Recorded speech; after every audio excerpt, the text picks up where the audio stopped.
Welcome, everybody. Thank you for joining us today. This is where I'm going to do my usual struggle to share something and hope I manage it. Right.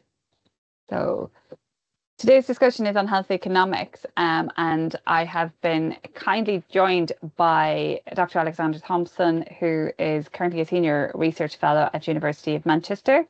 Alex has substantial experience working with academics across the University of Manchester and was an implementation within the NHS and social care, but also works with UMIF, which is the University of Manchester Innovation Factory, with commercialisation of life sciences.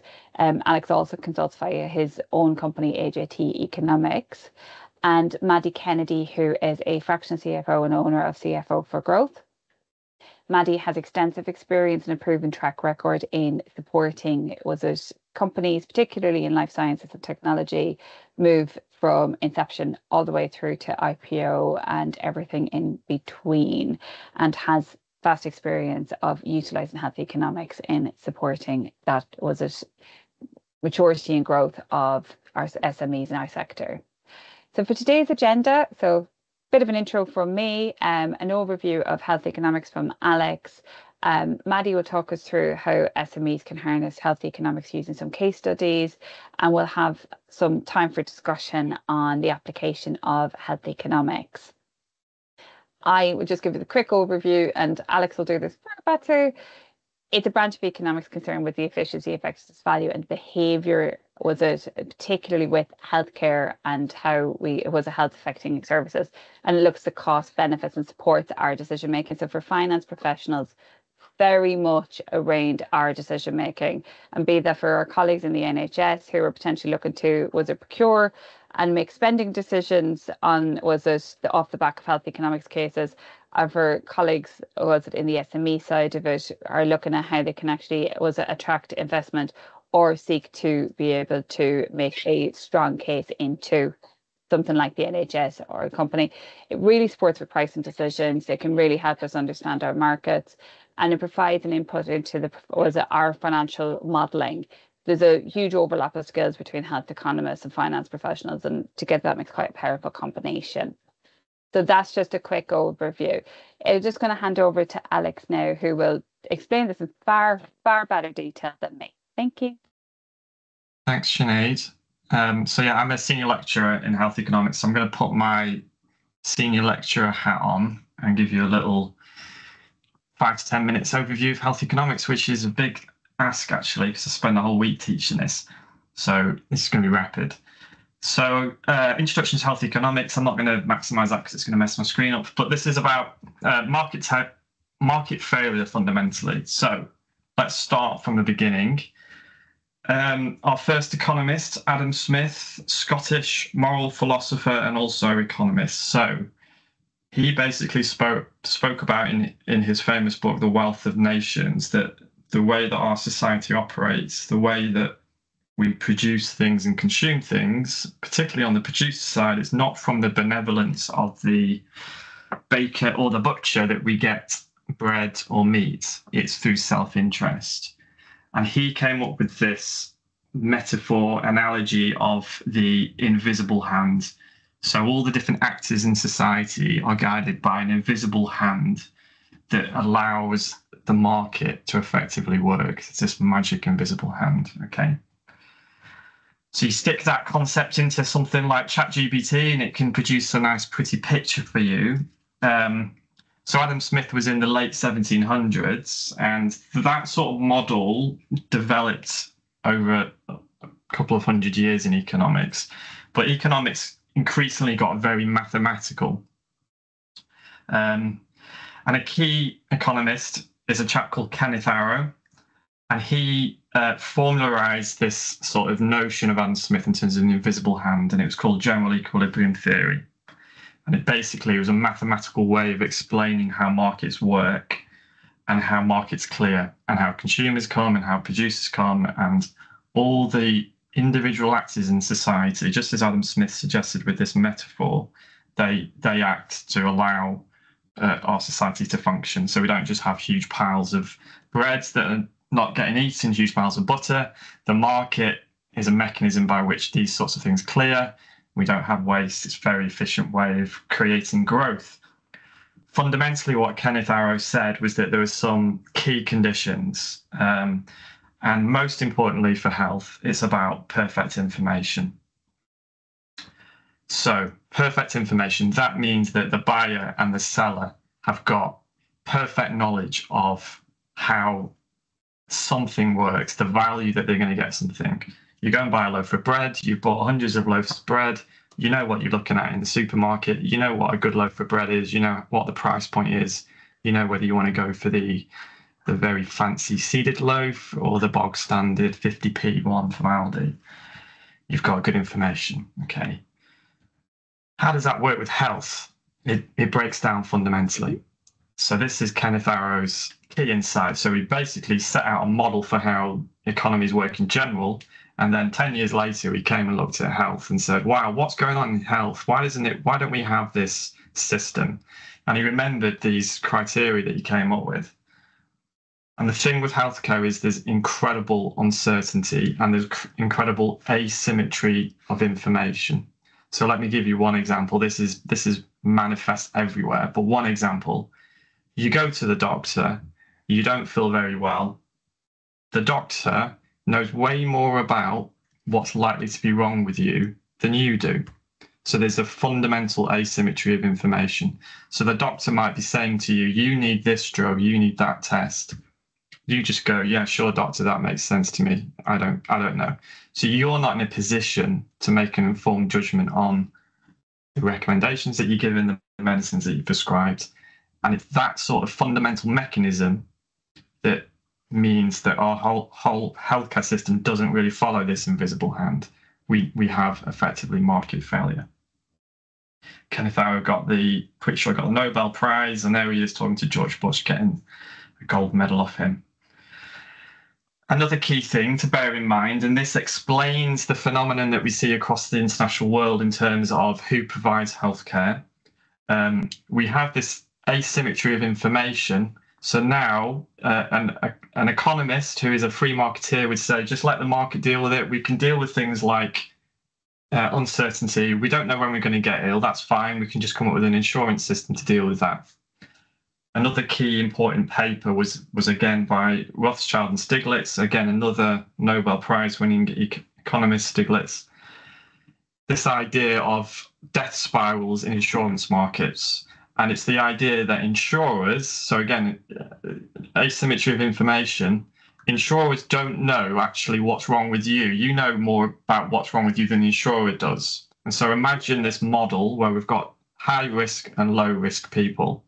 The high risk people would have to pay a high premium on their insurance. The low risk pay a low premium.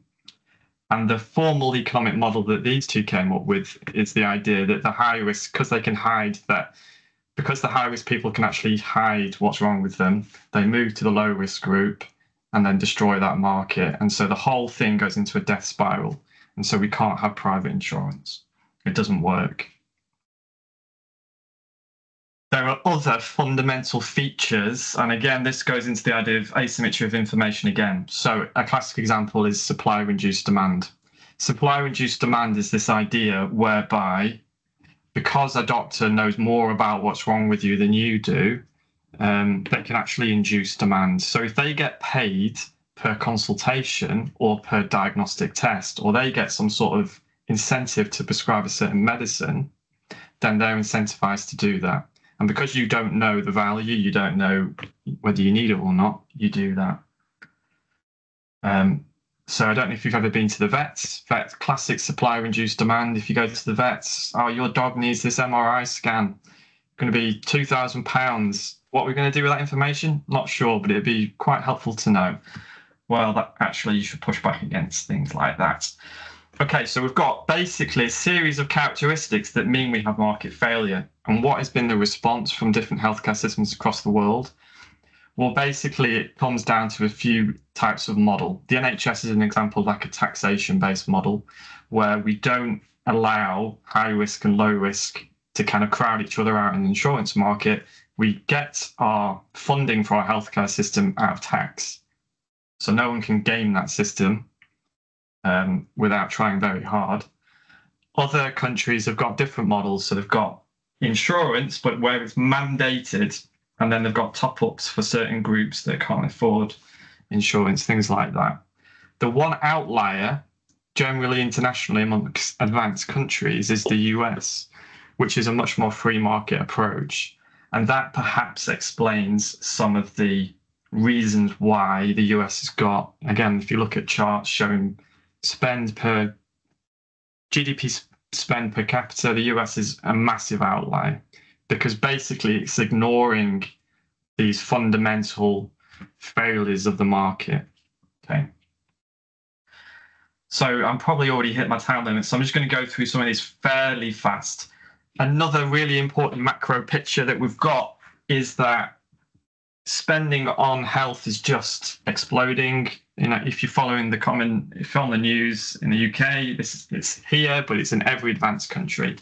Key factors. One of it is born out of success. People are living longer, but they're living longer with ill health. So we've stopped people sort of dropping dead at 60, but now they're living for longer, for 20 years, and they need an increased amount of healthcare. So that's one factor. Another factor, which is particularly relevant to this audience, is innovation, particularly in medicines. And I'm going to show you a few slides in a second showing the size of the medicine bill relative to the NHS. But the R&D pipeline and the fact that it's so expensive to develop a medicine is a key factor in actually why we're spending so much money. So the medicines bill's going up, and it's a big chunk of what we're spending on our healthcare system. And also there's just general factors like the wealthier people get, the higher their expectations are. So people nowadays will go and see their doctor for things that 30 years ago they would have just dealt with at home. You know, gone to the wise old person in the family who gave some advice. So governments are struggling with this, and one key mechanism they're trying to leverage, at least over the past 25 years, is called health technology assessment. So this is a key demand side policy initiative that is designed to try and manage that pipeline of drugs. So all drugs need to show that they're safe and effective, but then right at the end of that, they need to show that they're cost effective as well.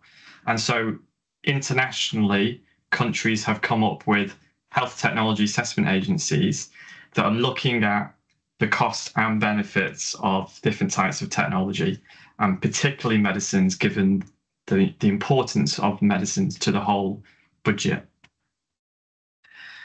So across the different jurisdictions, we have the different agencies, all with a particularly different and amusing acronym. So NICE was formed in 1999. It's a non-governmental organisation, or a quango, and actually, unlike most quangos, NICE has been extremely successful. It hasn't been abolished. It's actually expanded, and it's going to expand again. We had the NHS 10-year plan last Thursday. The role of NICE is going to become even more important, particularly in digital health. Okay, but some people, and particularly when it started, NICE was not well liked because NICE had to say no to things. So we have new drugs coming through. This is, I don't have it. Oh yeah, the little text there. This decision is ludicrous. So Glaxo welcome. The chairman came and sat in Tony Blair's office, chilled out on the couch next to Peter Mandelson, and was furious because their drug was rejected, and they're not used to this. So NICE said no back in 1999. And obviously that created lots of negative press. But internationally, NICE is held in very high esteem. And this is a slightly tongue-in-cheek quote, but NICE may prove to be one of Britain's greatest cultural exports, along with Shakespeare, Newton, the Beatles, Harry Potter, and the Teletubbies. So if you ever go to any conferences internationally where health technology assessment is discussed, and health economics and pharmacoeconomics, NICE is a very important international group. So for those developing medicines, if you want to get implementation at least into England and Wales, NICE evaluate using health economic tools. They've got a certain recipe, a certain kit. You know, different people make lasagna in different ways. Different people conduct economic evaluations in different ways. But what we've got to do if we're repeatedly assessing different drugs is we've got to use the same method over and over again. So NICE has got a very specific reference case, and all these little factors that go into the reference case which costs should we count, over how long should we count them, how should we measure benefits, all this sort of stuff. This is very important stuff. So just to put this into context in terms of the bigger picture, the idea of NICE, I said a minute ago, it's this demand side reform to try and reduce this budget on drug spend. This is a policy paper that's looked at drug spend over the last 5 years. And we can see that drugs are going up in terms of the amount that the NHS is spending on them. So a huge increase in respiratory drugs that we're spending. The dominant drug that we spend a lot of money on is in oncology. So that makes up a big part of the market. Now, if you look at some of these statistics and you just sort of put a straight line through them and extrapolate, so our current NHS budget, this is perhaps last year, 182 billion. I believe that the reforms that the Labour government are putting in means that the budget would be about 200 billion over the next few years. You continue to grow that over time. It's becoming a huge part of our economy. It's UK PLC, or is it the NHS plus UK PLC? So the NHS is becoming a bigger part of the UK economy, but medicines within the NHS are becoming bigger. If we take the drug spend growth that's come from the past few years and extrapolate that forward, it's going to be big. So we're looking at around 20 billion now. Model that forwards, big numbers. So if we're at 10% of the NHS budget on medicines at the moment, you model these numbers forward a few years, and you're looking at 20% of the budget. Okay, so £50 billion a year. And again, these numbers sometimes don't mean anything.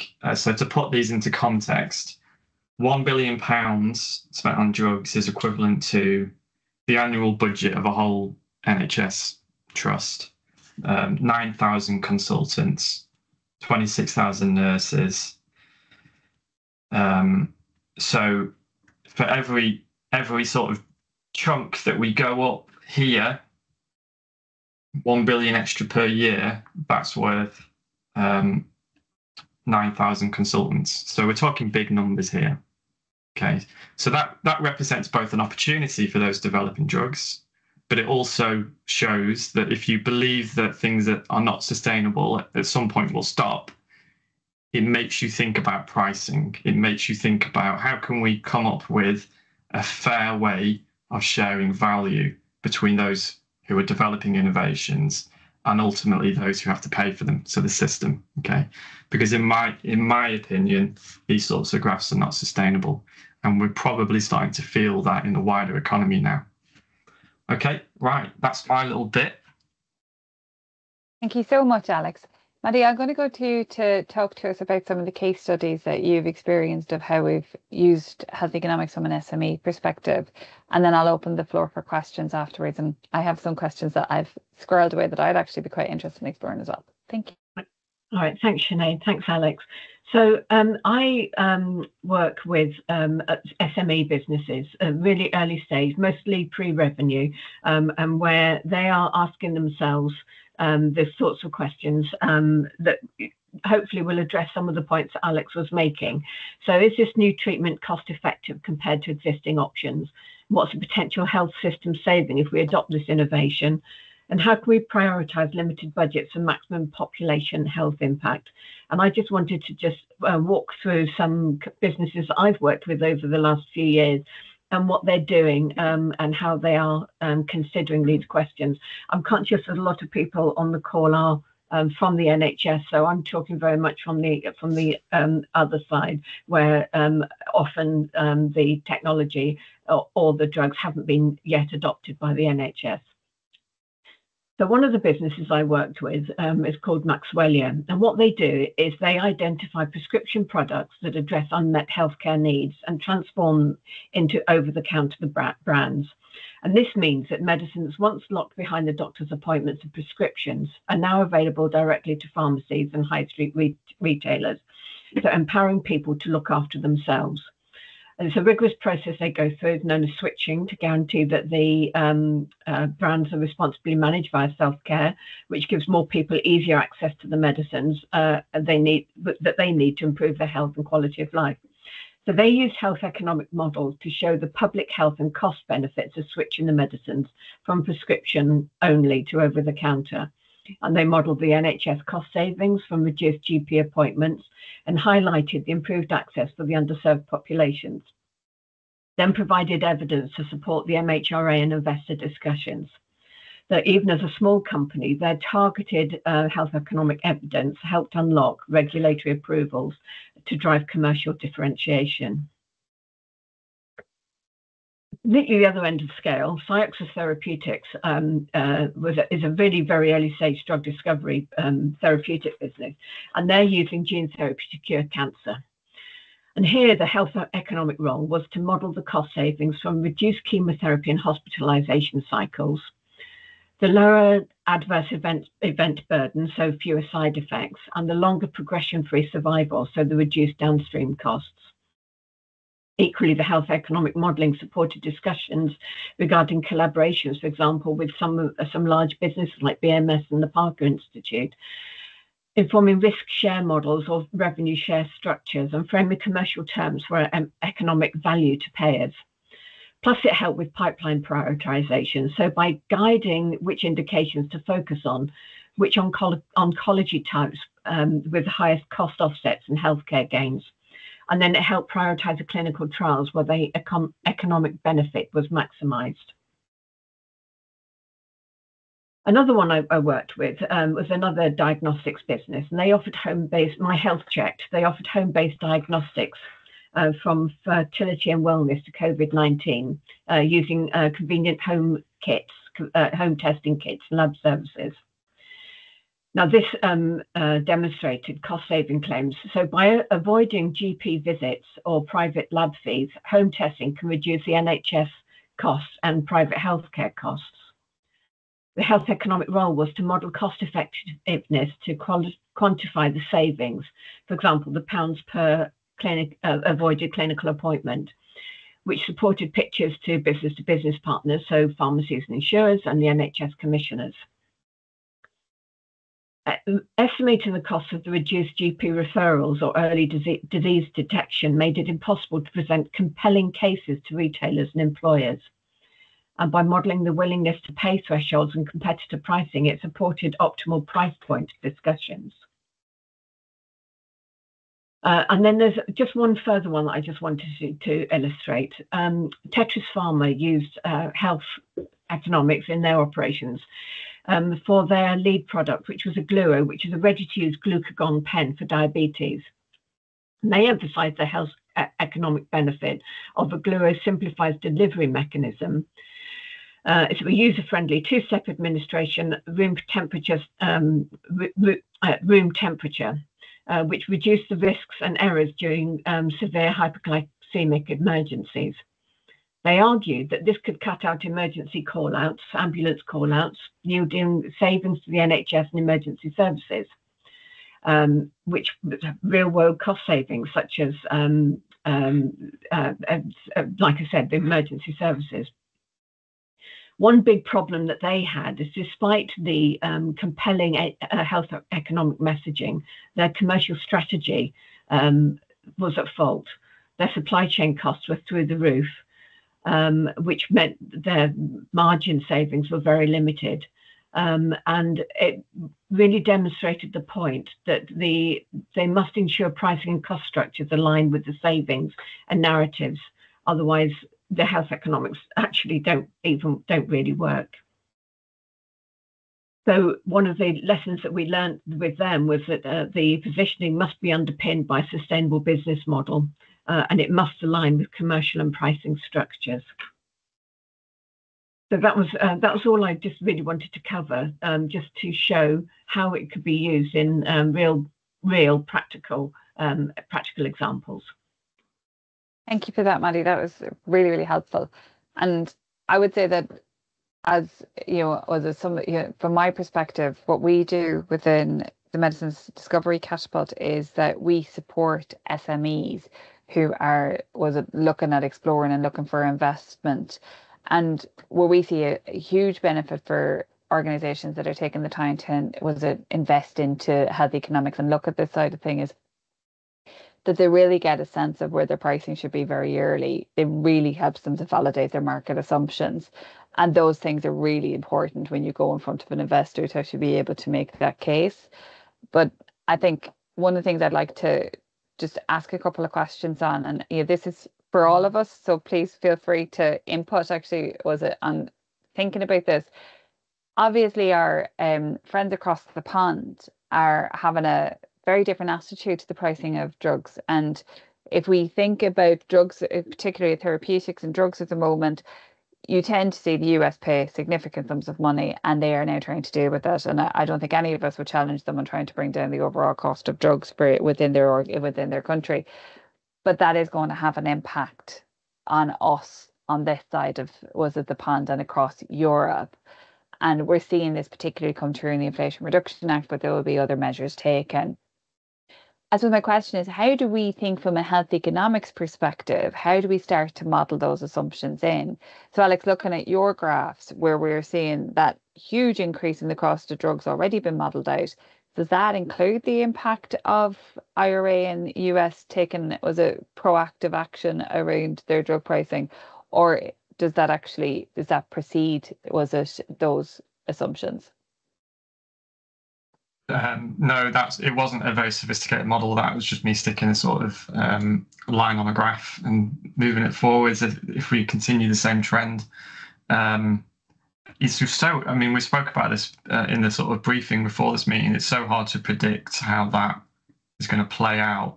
And I totally agree with your comment, Sinead, that I've sat in meetings with key pharmaceutical leads.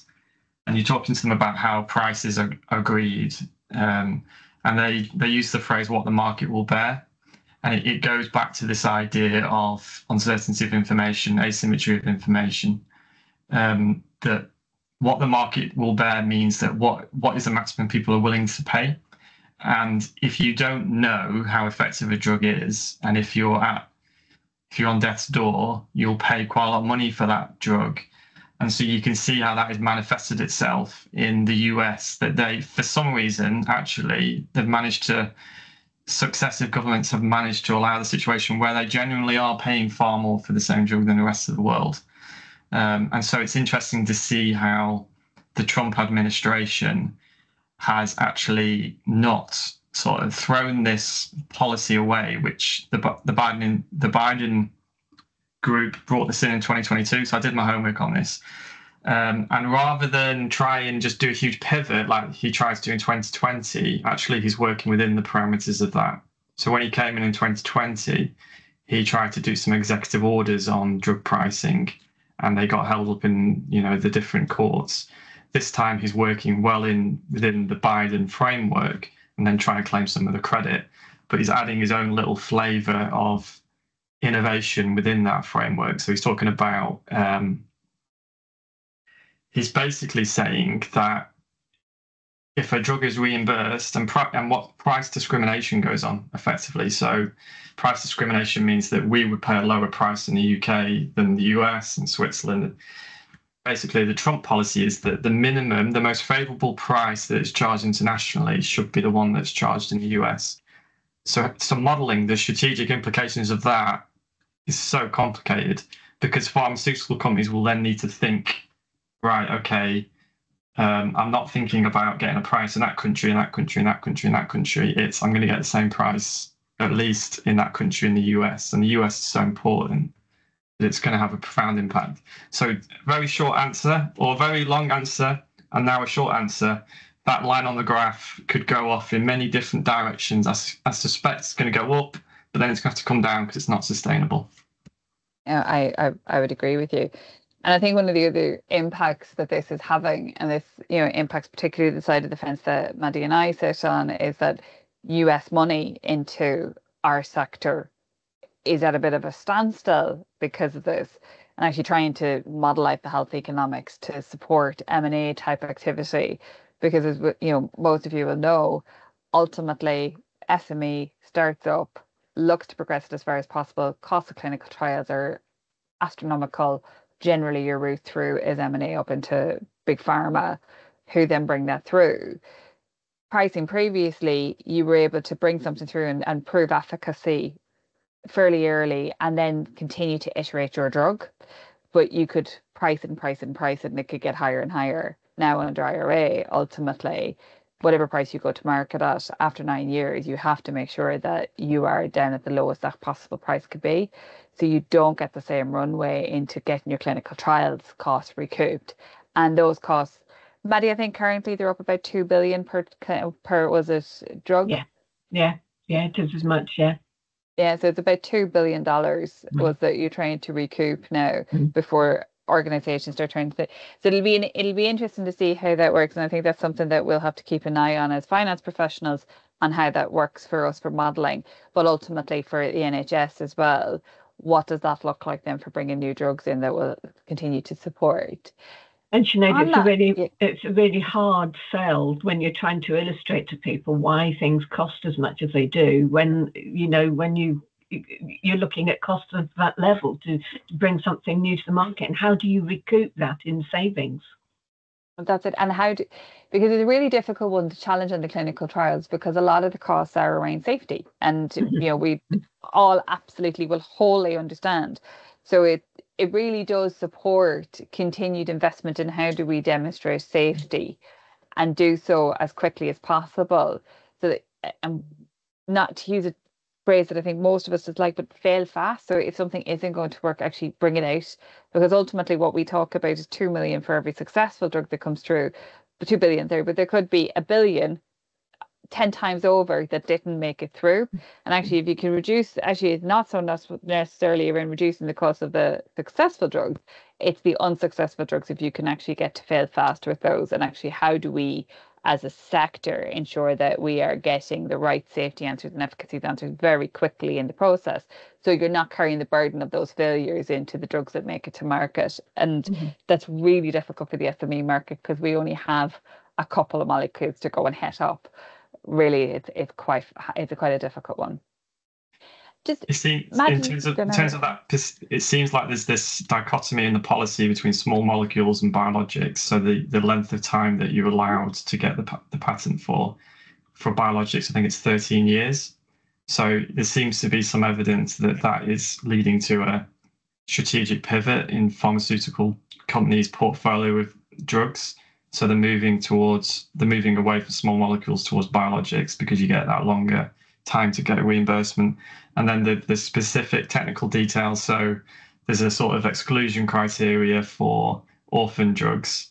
So if you're developing an orphan drug, then you're outside of that remit.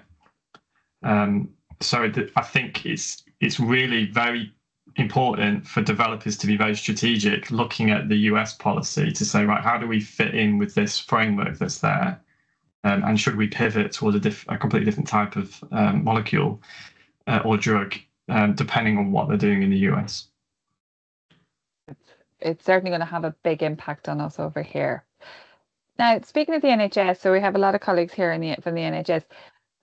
Alex and Maddy, what tips do you have to colleagues in the NHS, actually on the flip side of this, for using the health economics within the NHS to build compelling cases with their procurement teams when it move into purchase? Because ultimately the NHS will look at this from a very different perspective.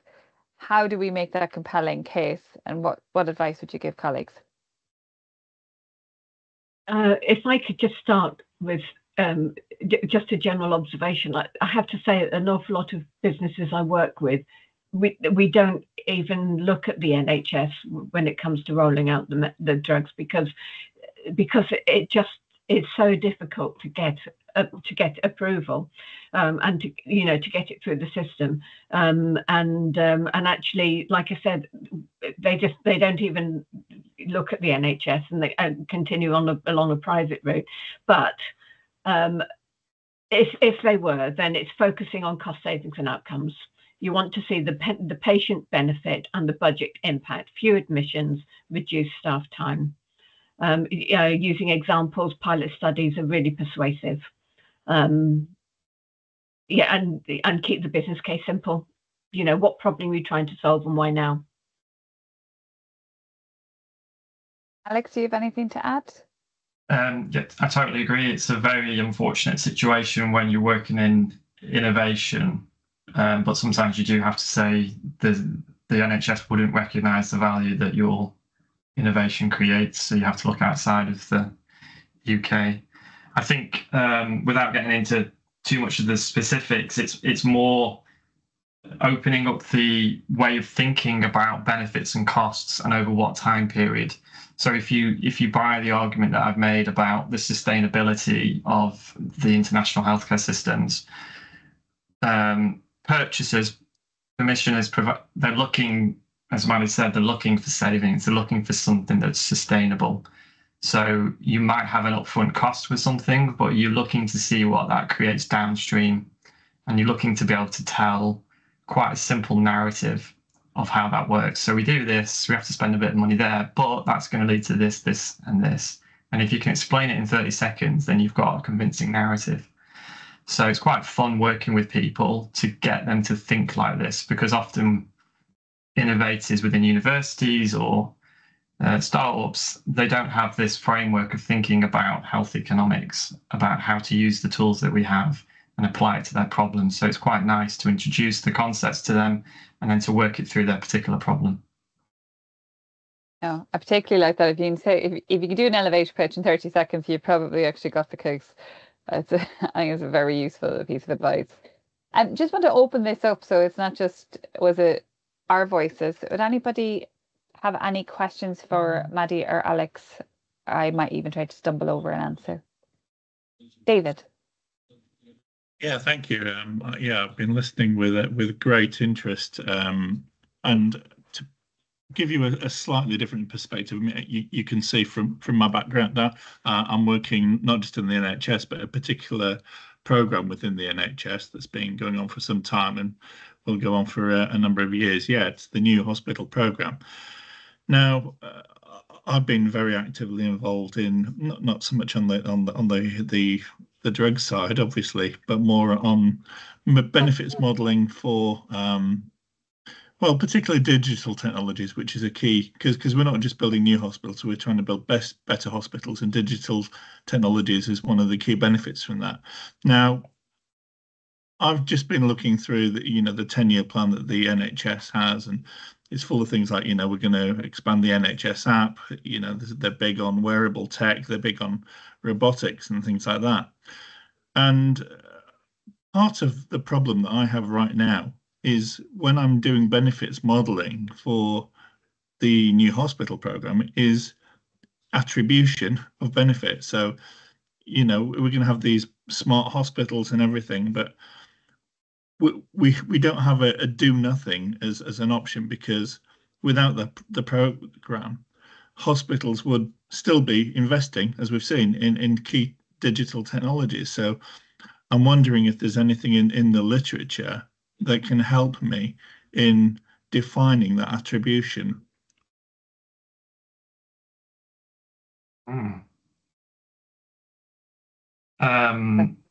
I think maybe COVID showed that, didn't it? So what's the phrase? So the English or the English and Wales NHS kind of run on this last minute basis. So if you look at the number of beds we have per capita, it's just the lowest in Europe.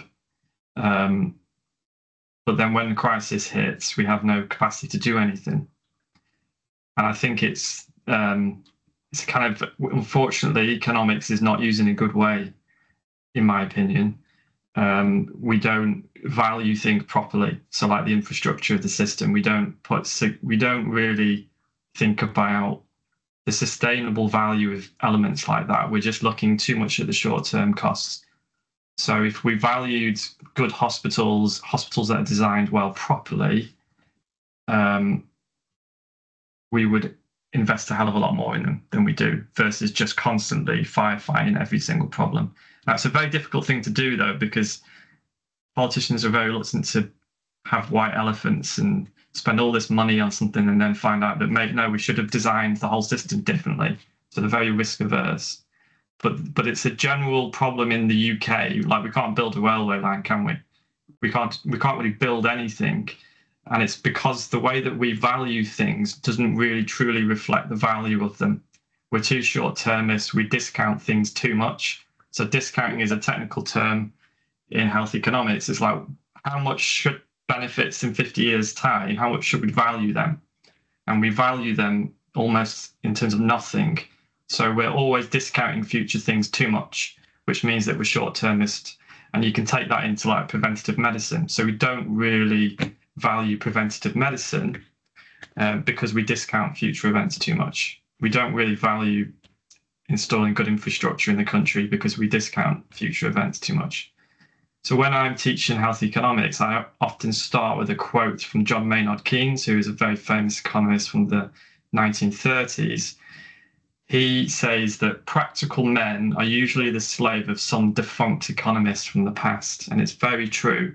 So the defunct economist that we're all slaves to at the moment is this idea that we should discount future costs and benefits too much.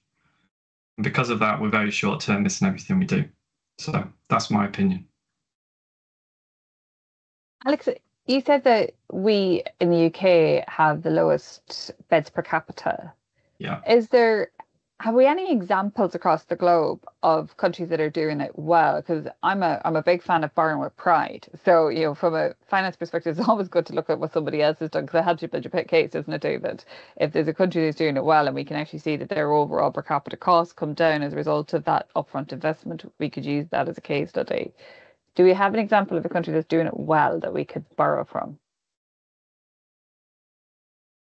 Well, I mean, it goes back into this idea of the different models, doesn't it? The different models of healthcare systems. So I know that if you've got something slightly wrong with you in France and you want to get a test, you can go in a local town. You can go and there'd be about 30 different places that you could get a test turned around in a day, and you can get your test result done.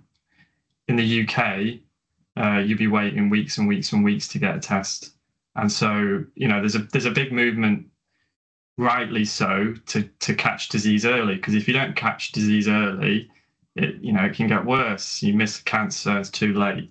So we need to detect disease early, but we don't have the infrastructure to do that. And so you're looking at the 10-year plan. This idea of pushing things out into the community is very sensible, but it requires huge capital investment, and that is challenging when we have no money to spend on anything.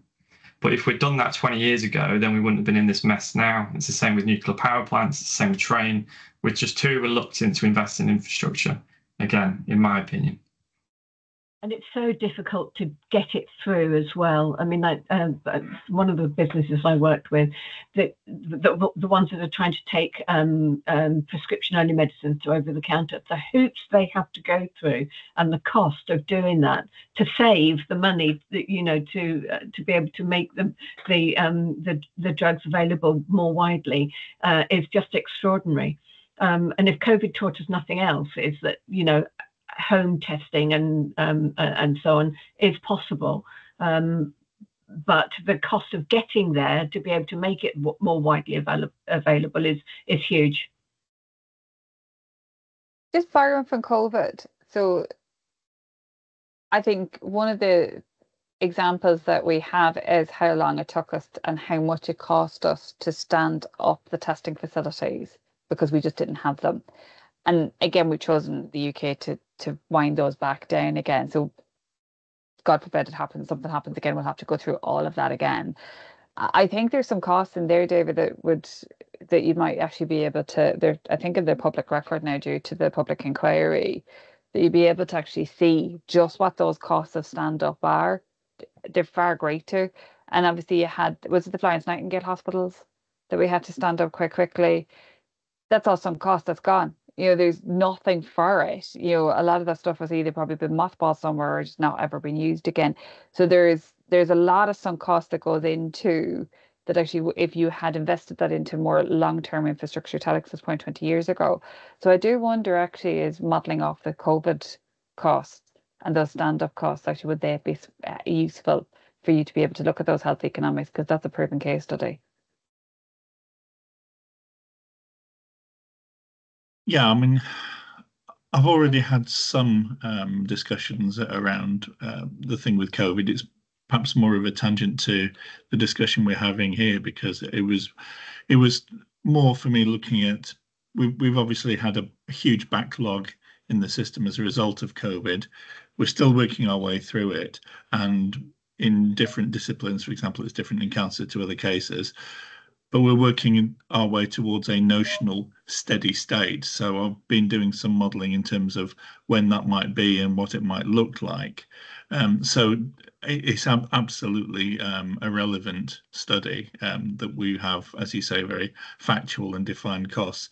I mean, just in terms of the earlier comments, we know that there is defined Treasury funding for the programme that I'm working on. So although there is scarcity of capital expenditure, there is a political will to achieve the targets that we're going for. So I don't really see there being an issue there. As I say, it's really this question of attribution of the benefits, because the counterfactual is not do nothing. And there was a counterfactual of the minimum, the idea of the minimum viable product. We've kind of moved away from that. But it is very difficult when there is apparently an appetite to engage more broadly with technological advances across the board. Reality is, so if we take full body PET scanners, for instance, there's a big program called MPEP at the moment that's rolling out full body PET scanners. There's actually not every hospital is going to be able to fit one of those in, because it needs specific types of rooms, specific types of, ventilation. There's a lot that goes with it. So actually, the retrospectively do that, you're going to limit a lot of hospitals and their ability to do it potentially. Where actually, for you, in yours, if you're designing a hospital with flexibility in it, that it'll be able to take in these new modern technologies, actually this rollout of things like full body PET scanners could potentially happen far faster. So I suppose so there isn't a do nothing, but there's a do at pace. I suppose it's the counterfactual, isn't it? Is actually, if we have hospitals with the capacity to be able to flex more quickly, then actually we can roll these things out much faster, and then actually those waiting lists start to go down. Because what they're seeing with the full body scanners is your waiting list to get onto scanners go down quite significantly. Your ability to be able to diagnose speeds up. Like, the health economics of that case is huge. But if you have hospitals that are, and I take your point that many hospitals will look to do this anyways, but it will limit the hospitals that are capable of doing it. Where actually, with what you're doing here, will hugely open the number of hospitals that will be able to take on these new technologies that are arriving. And in some instances, we might actually be a little bit behind the rest of the world. And we're seeing some of these scanners and their ability to support, in particular, the use of kind of RPT and isotopes in cancer treatments, huge benefits for them. But again, is our current infrastructure really going to be able to absorb that at the pace that we'd like to be able to get the benefits? Probably not. But actually, if you do this infrastructure plan, the pace would speed up considerably. So I do think there is a significant benefit to it that you could do from that counterfactual as a speed counterfactual. Yeah, thank you. David, when you say attribute benefit, do you mean in the context of doing some sort of cost benefit analysis? Yeah, I mean, it's absolutely critical, obviously, to the business cases that we do, and every trust that is involved in the new hospital program has to do the full Treasury five-stage model, five business case model. So the economic bit and the financial bit, where we look at affordability, they can put in pie in the sky wish list for all of the things that they want to do, but with my skeptical eye, I'm thinking, well, they'll be doing some of those anyway. They just want the program to pay for it. So we have to kind of run the rule. But I mean, Sinéad's absolutely right that one of the things we are aspiring to is this idea of the model hospital that can provide maybe a template for future builds as well. And also, we have been looking internationally. We recently had a forum with some Norwegian colleagues who were talking about new builds in Norway and how we're learning from their experience on the programme. There's an awful lot to take into consideration, and there is no right answer. I'm just interested in how, as I say, that if there's any literature on this, or the kind of tools that we can use to try and get a better quality answer in terms of analysing the business cases that are coming through to us, and really give them robust analysis in terms of in terms of that CBA particularly, and get a reasonable analysis of their ratios that they're claiming. So my opinion is the Treasury orthodoxy is to blame for much of the things I've just been speaking about. So it's too reductionist. It misses. So the things that are easy to measure, you measure, but then you miss the value. So, okay, we're not going to do something because we don't see the value, but then bang, you've missed the fact that we might have a pandemic, and then we're stuffed. So when I think there are good elements in the Treasury toolbox, so all the stuff about logic models, theory of change, conceptualizing value, I think all that is really good. I would just be really careful about trying to quantify things, because there's a real danger that you're going to miss the real sense of value. I'll give you an example. So St. Guy's and Thomas's Hospital in London, I'm doing a piece of work with them using something called metagenomics. It's incredible. So you can do a single test and it'll tell you if there's a virus, bacteria, or fungus. So a key challenge in ICU, so where patients are critically ill, you do a test on a patient and it only tells you like 1 or 200 things that could be wrong with them. So you're like, okay, that test is negative. All right, what do we do now? We don't know. You could use this metagenomic test and it would tell you everything. It would tell you whether the antibiotic that you're using is effective against a particular strain of bacteria. It would tell you whether the patient has been drinking from the tap next to them and have got Legionnaires because the tap's got a fault in it. And that is one of the case studies that they've actually found. But you'd also found the next COVID pandemic. So you take this technology and you spot COVID much earlier. Okay. So I've been tasked with trying to make the economic argument for that. It's just blowing my mind. It's like crazy. So what you've got to try and do is tell that simple narrative that certain people in the system will understand. So a hospital commissioner might go, right, we use this test, it reduces length of stay. But don't forget all the other stuff, because that other stuff could be more important. We might stop antimicrobial resistance if we use this metagenomic test because we stop prescribing the wrong antibiotic. So it's telling the right story to the right people, but taking a holistic view of the technology. That's what I'd recommend.